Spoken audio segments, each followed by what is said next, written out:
actually form and reshape the piece.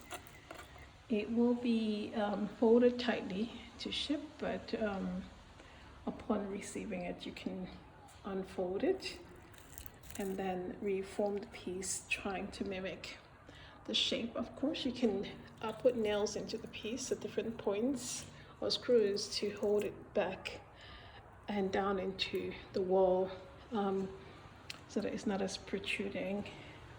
Like you can see, it has a lot of breadth and depth to it, but when